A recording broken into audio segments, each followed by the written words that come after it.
Forex से या stock market से आप फाइनेंशियल फ्रीडम कैसे हासिल कर सकते हैं? कितनी मिनिमम इन्वेस्टमेंट हो आपको तो आप अपने एक अच्छा पोर्टफोलियो बना के, चाहे वो म्यूचुअल फंड्स हों, चाहे वो आपका फॉरेक्स हो, चाहे स्टॉक एक्सचेंज हो, तो मिनिमम कितनी अमाउंट रिक्वायर्ड होती है और आप कितने लेवल पे जाके फाइनेंशियल फ्रीडम हासिल कर सकते हैं इस फील्ड के अंदर? उमर पंजाबी से जानते हैं। Let's get started.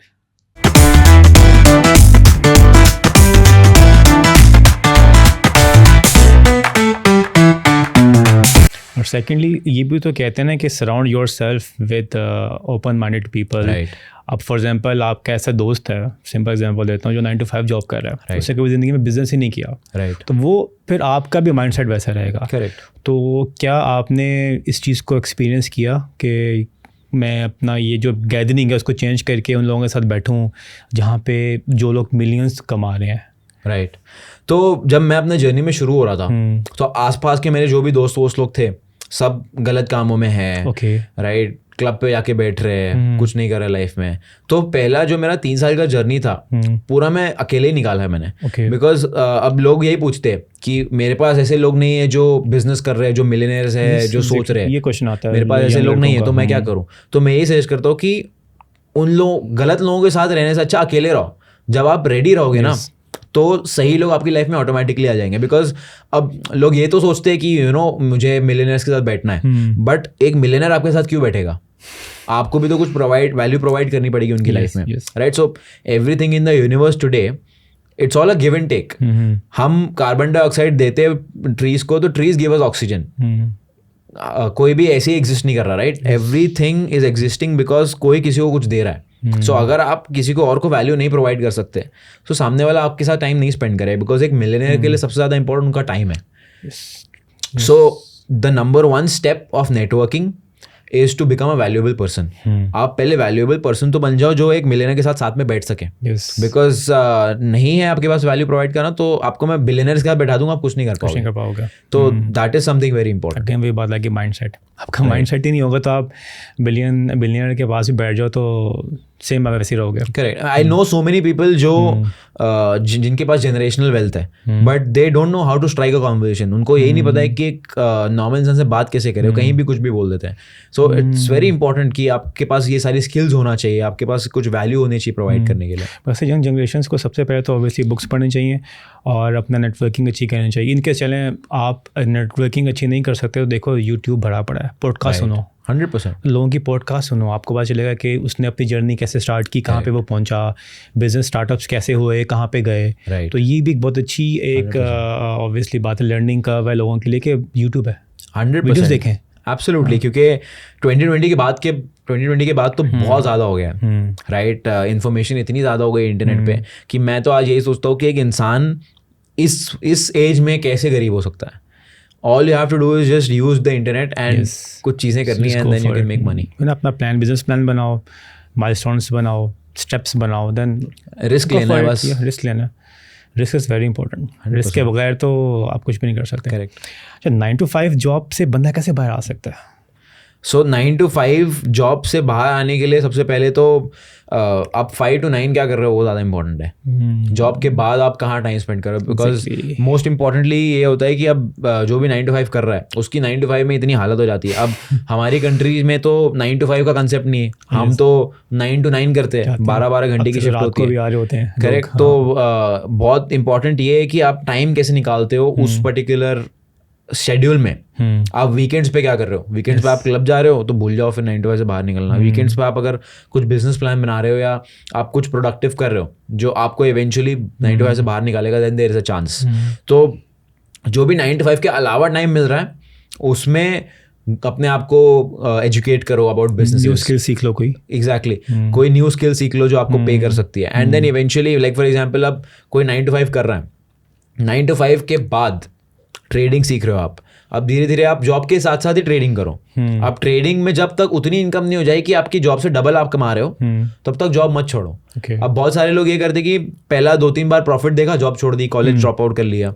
That's not how it should be done, क्योंकि आज प्रॉफिट है कल नहीं हुआ तो आपके पास कितनी मिनिमम आपकी सेविंग्स होनी चाहिए? फॉर एग्जांपल 1 साल 2 साल या 6 महीने की, कि आप 9 to 5 जॉब छोड़ के बिजनेस कर सकते तो अगर आप 9 to 5 कर रहे हो, लेट्स से आप यंग हो, देन आपके ऊपर ज़्यादा कुछ रिस्पॉन्सिबिलिटी अगर नहीं है, एक्सपेंसेस होंगे नहीं तो देन आपको सिर्फ ये देखना है कि आप ट्रेडिंग से या कोई भी चीज़ कर रहे हो, कोई भी बिजनेस कर रहे हो, उससे इतना पैसा तो कमा लो कि अपने जॉब से डबल कर रहे हो। अदरवाइज अगर जॉब के जितना ही कमा लो तो it doesn't make sense to leave your job, right? Because आज कल में ट्रेडिंग काम नहीं करता है, बट जॉब अगर होती तो उतनी इनकम आती। तो ट्रेडिंग या कोई भी बिजनेस है, जॉब से डबल पैसा कमा रहे हो तो it make sense to leave. And अगर आपके ऊपर रिस्पॉन्सिबिलिटीज है, let's say you are a family man, then आपके पास एटलीस्ट 1 साल का इमरजेंसी फंड होना चाहिए कि अगर मेरा बिजनेस काम नहीं करता तो 1 साल तो मेरा गुजारा हो जाएगा विदाउट एनी प्रॉब्लम्स। सबकी बात बिल्कुल ठीक है। अच्छा, एक और चीज़ मुझे बताओ कि what do you think, university, college, ये क्या वाकई एक ऐसी जगह है जहाँ से बाहर बिजनेसमैन निकल सकते हैं, या डिग्री वाकई रिक्वायर्ड है बिजनेस करने के लिए? मैं ऑलमोस्ट 3-3.5 साल से दुबई में हूँ। अच्छा। मुझे आज तक किसी ने नहीं पूछा कि आपकी डिग्री क्या है। अच्छा, रियली? हाँ, जबकि ऐसा नहीं है कि मैं ऐसा कुछ काम नहीं किया है, जबकि I worked with investment bankers, very big hedge fund managers, जहाँ पे डिग्री की रिस्पेक्ट होती है। If you are a CFA, if you are a financial advisor required है, बट फिर भी at the end of the day किसी ने पूछा। आई थिंक डिग्री एक एंट्री टिकट है जो आपको एंट्री दिलवा देगी एक जगह पे, बट उसके बाद अगर आप कंपनी को वैल्यू प्रोवाइड नहीं कर रहे हो, देन आपकी डिग्री मैटर नहीं करती है। आप ऑल इंडिया रैंक हो सकते हो, बट अगर आपका काम 0 है तो कोई मतलब ही नहीं है, फिर आपको कोई हायर नहीं करने वाला है, राइट? तो and at the same time आपके 0 मार्क्स होंगे, बट आप अगर वैल्यू प्रोवाइड करो कंपनी को, आप कंपनी के लिए रेवेन्यू लेके आ सकते हो, तो then everybody will hire you, doesn't matter आपकी डिग्री क्या है। तो I think it's a optional thing, because आज तक मुझसे तो किसी ने नहीं पूछा कि डिग्री क्या है and all of that. And honestly कहीं भी मैं जाता हूँ तो ऐसा मुझे आज तक रिक्वायरमेंट भी फील नहीं हुआ है, बिकॉज एक बार आपने एक बार अपनी क्रेडिबिलिटी बना ली, एक बार आप you can show to the world that yes मैं रेवेन्यू जनरेट कर सकता हूँ, मेरे पास ये स्किल्स है, मेरे पास ये सोशल मीडिया के स्किल्स है, तो I think it goes without saying, सामने वाले को पता चल जाता है कि ठीक है, who I am dealing with. जैसे एंड्रयू टेट कहते हैं दिस इज अ मैट्रिक्स, या लुक बेलमार भी कहता है। तो मैट्रिक्स बेसिकली किस चीज़ को कहते हैं? इस चीज़ को कहते हैं? यस, मैट्रिक्स बेसिकली पूरे सिस्टम को कहते हैं, जो सिस्टम आपको पैसे कमाने नहीं देता, राइट? तो आपका कभी इन टाइप के लोगों से उठना बैठना हुआ है? हाँ, तो Luke Belmar is a good friend. हाँ, ल्यूक बेलमार से बहुत बार मिला हुआ हूँ मैं। अभी दुबई में नहीं, सिंगापुर में। दुबई में भी एक बार मिले थे हम लोग। दुबई में ही केप्ट अ मीटअप, तो वहाँ मिले थे। फिर सिंगापुर में भी एक मीटअप था, तो वहाँ भी मिले थे। अभी फिर से सिंगापुर में सितंबर में मीटअप है, तो I think I might go there. जबरदस्त। तो आपको इन लोगों से क्या इंस्पिरेशन मिलती है? आप बैठते हो, बात करते हो, मतलब क्या मतलब माइंडसेट ही है जो है? 100%। एंड कुछ ना कुछ नया सीखने को मिलता है।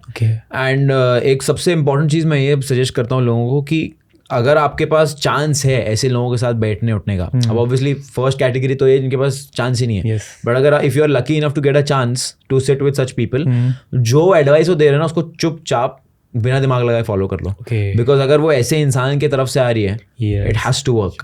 लाइक मैं आपको एग्जांपल देता हूँ, मैं अपने फ्रेंड के साथ बैठा था, करीम नाम है उसका, and he had 700,000 followers, I also had 700,000 followers. And उसने मेरा इंस्टाग्राम प्रोफाइल खोला एंड ही टोल्ड मी एक बहुत बड़ी गलती कर रहे हो आप। एंड मैंने बोला क्या? सो ही सेड कि you are following only one person and that is yourself. तो मैं किसी और को फॉलो बैक नहीं कर रहा था मेरे इंस्टाग्राम से। एंड ही टोल्ड मी कि आप सिर्फ एक ही इंसान को फॉलो कर रहे हो, and you might not have a bad intention, but जो आपकी प्रोफाइल पे आएगा ना आपके लेवल का इंसान, वो ये सोचेगा कि एरोगेंट है, फॉलो बैक नहीं करेगा, तो मैं इसको फॉलो नहीं करता, ना करूं। सो ही टोल्ड मी कि सबसे पहली चीज ये चेंज करो, and trust me you will reach 1 million। And I was like on that table, I was like ठीक है, if you are saying it you will be the first person I follow back, and तब से if you see I've started following back people, and obviously that has helped me। million मेरा वैसे भी होता, I had no doubt, but whenever somebody more successful than me gives advice, I shut up and listen and I just do, क्योंकि अगर मेरे पास already वो mindset होता तो मैं उनके लेवल पे होता, उनके लेवल पे नहीं हूँ, उसका मतलब कुछ सीखना बाकी है। तो जो वो सिखा रहे वो चुपचाप सुन के इम्प्लीमेंट कर लेना चाहिए। I hope you found this video valuable and informative। Like करें, सब्सक्राइब करें and hit the bell icon, और कमेंट करके बताएं कि आपको कैसे वीडियो लगी और आप कौन से गेस्ट चाहते हैं हमारी पॉडकास्ट में। प्लीज़ हमें सपोर्ट करें सब्सक्राइब करके, क्योंकि इट मोटिवेट्स अस कि हम मज़ीद आपके लिए अच्छा कंटेंट बनाएं और अच्छे गेस्ट को लेके आएँ। Thank you.